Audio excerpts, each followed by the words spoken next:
Okay, let's check what's this anime thing he's been bothering me about. Whoa. Wow. Holy shit. This is beautiful. No, honestly, no joke. This is beautiful. Okay, let's check over here. Hello? Many months later. Please, for the love of the fucking god, let me find something. Let me... Believe it or not, that little skit that you just saw is the result of a shit ton of work that went into shits because my PC can't handle the shit that I'm trying to do with it, and I'm not good at voiceovers. So, here I am, speaking into the void that is my channel right now because this is my first video, and currently it's a big, dark, empty space that my voice is echoing through. Hello? Hey. My name is Calico, and this is a completely random list of animes I like that you should watch if you haven't already. All of the shows featured in the thumbnail are present in the video, unlike some other videos, so rest assured you have not been debated. Enjoy. She loved books of all kinds: psychology, history, geography, folklore, chemistry, art, fiction, and very probably BL. But in the place that she cherished most, an unfortunate accident took her life. But as she was breathing her last breath, she prayed, "May I be able to read all kinds of books in my next life too." And then she heard voices in the darkness, voices riddled with pain and terror, asking for help. And just like that, it vanished, and she opened her eyes. Because apparently God did hear her prayer and decided that, hey, trolling this girl is gonna be fun. Because she is now in the body of a sickly commoner girl in a world where books are very expensive and only available to the rich and the elite. And that's where the story picks up and introduces you to its beautiful world and colorful cast of characters. The story has such a warm feeling that it can captivate the hearts of Shunentars as well. Believe me, I have test subjects that will listen to my recommendations without question. It looks and feels different than a lot of the copy-pasted shows we see all the time. Its sentence of a book form is a slice of life isekai. But don't think that just because it's a slice of life, it's going to be easygoing all the time. As the name suggests, the story is a slice of life, and life is complicated. It can be sweet, it can be bitter, it can be whatever the hell this is. But don't get me wrong, this show is pretty chill. Well, most of the time. Some of the music is actually something I could put in a relaxing playlist. If you want a chill slice of life anime with actual story developments to watch, then this is right up your alley. I say give it about 4 episodes and drop it if you don't like it. Well, the last part was a failure. Let's try to be a little more energetic. Is that even possible? I don't know. Mechs. Never liked them. Until I watched Knights and Magic. The story is about a super mech fanboy that is a programmer that got reincarnated in a world with magic and knights, which is another word for mechs, I guess. I don't know. DMC isn't like his other isekai MCs. He wasn't a shonen. He isn't in pursuit of minors. He doesn't get insanely OP instantaneously just because. He trains and studies hard. Not that I know what that looks like. And his knowledge of programming and other stuff from his old life happened to help and give him an advantage. And he's an wimpy loser that acts like a rock that became sentient. There is this one scene that he's asking something ridiculous of the king without any hesitation or fear, and his grandpa is like, "Shut up. Shut up before you get us killed, boy, please." He makes huge progress in the world's technology just because he wants to, and that leads to bloody world-scale events without adding an eye. This is an actual alpha male that looks cute. Where else can you find something like that? And the music, oh, the music, it sounds like it's taken out of a Souls-like or something.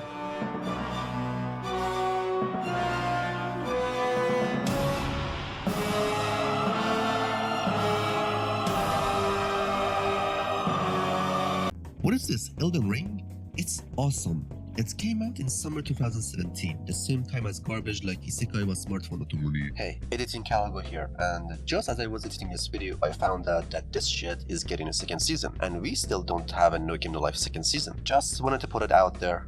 Carry on. Isekai wa Smartphone no Tomoni, and big boys like Ballroom Yokoso, and this font that I'm not going to attempt to pronounce, which I suggest you watch if you haven't already. So it's almost a given that it was called off as just another garbage isekai and swept off under the rug. Cute MC plus cool mix equals watch it. Also, we've got big milkers. I rest my case. Okay, let's get started. Where's the script? Thank you very much. This one is so underrated, it's not even funny. World Trigger. World Trigger is like that hugest Lego project your friends started making a while ago, and you called lame. That turned out to be a fucking masterpiece that took dozens of hours to make.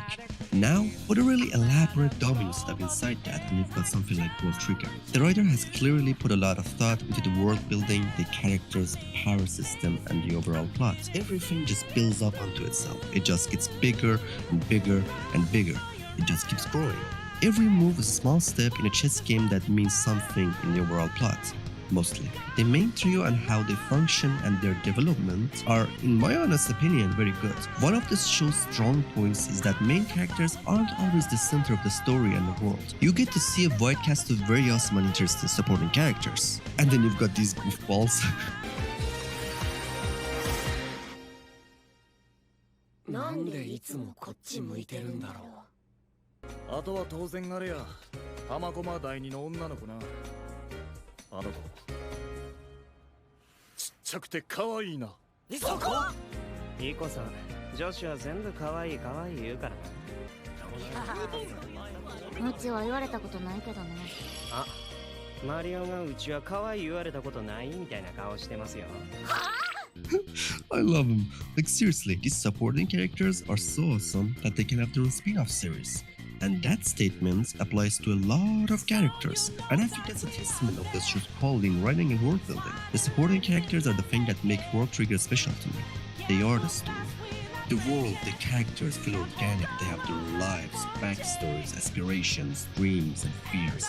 And all of that, all of their powers and personality affects the world, the story, and the main characters. But, in my opinion, World Trigger's strongest point is the power system and the battles. The power system starts out sounding really simple, but just like in RPG, as time goes on, it gets more and more complicated, and more tools and techniques come into light. This isn't the "It's over 9,000!" and new forms to power up kind of show. This is I have no idea how this battle is going to go kind of show. And the battles are like chess games. Everything that you've seen before can be used in some other scenario in another kind of way, because that's what this is. These characters feel alive, these characters improve, they plan out their tactics and improve their techniques and improvise on the spot to get out of a bad situation. And they are not invincible, they have flaws and blind spots, and that's what makes this show so interesting. It can pull off something that will make you go, what the hell? How? Then all of the previous information you've been given comes back to you, and you have the realization that, wow, this show is smart. It's an absolute must-watch that I can't recommend enough. Skip the fillers in season 1 and keep in mind that the art style gets more detailed and the animation gets a lot better starting from season 2. Honestly, I have no idea how to describe the story, so have faith. Watch it. High-level comedy. Okay, next.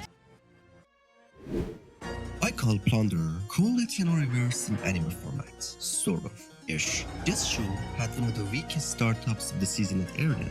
Pivoted OPMC with a really weird power system and gear ones. Did I say weakest? But after a few episodes, the story reveals a twist. The whole freaking world does a 180. MC turns out to be kind of semi-decent, and then you get hit with backstories, and all of a sudden, stuff makes sense. The power system makes sense. Everyone in this world has a number on their bodies, like a record that shows their progress in something that they've chosen themselves, like how many miles you've walked, or how many times you've received a compliment on your cooking.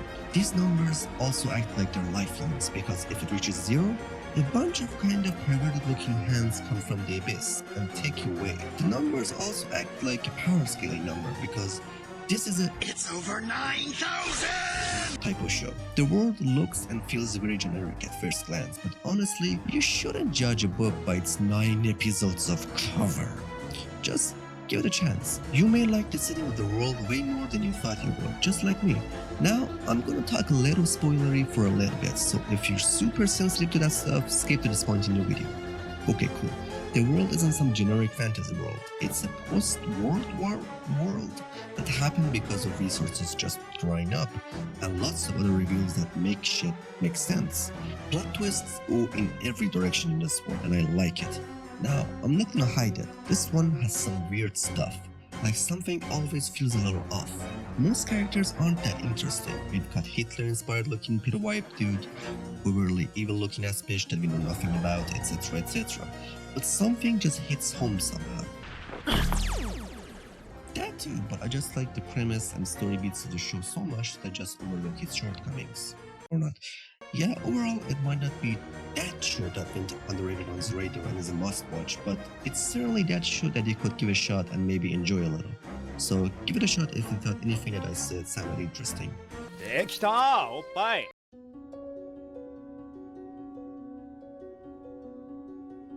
Do you remember those feelings of joy when watching cartoons when you were a kid? The happy times before the weight of the fucking world, the fucked upness, responsibilities, and existential crisis ruined you and your innocence? Yeah, I couldn't either before watching this show.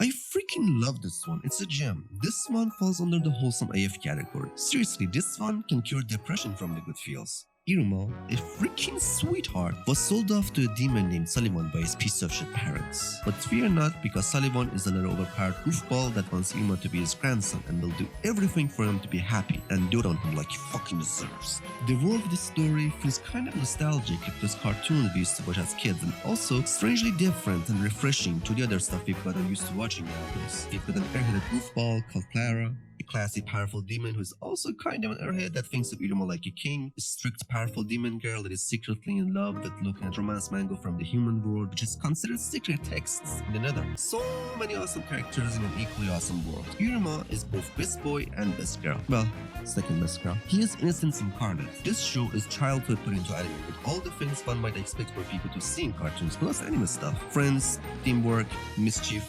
badassery, and loot shit. Yeah, where do you think my fetishes originate from? These made me who I am today. I smell fucked up childhood and ruined family in there. Oh yeah, that's me.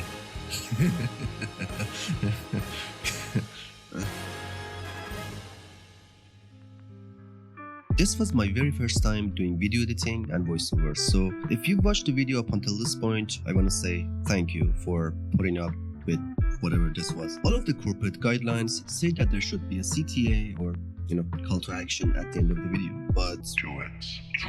Say the magical words. Subscribe. Like the video. Hit the notification bell. Nope.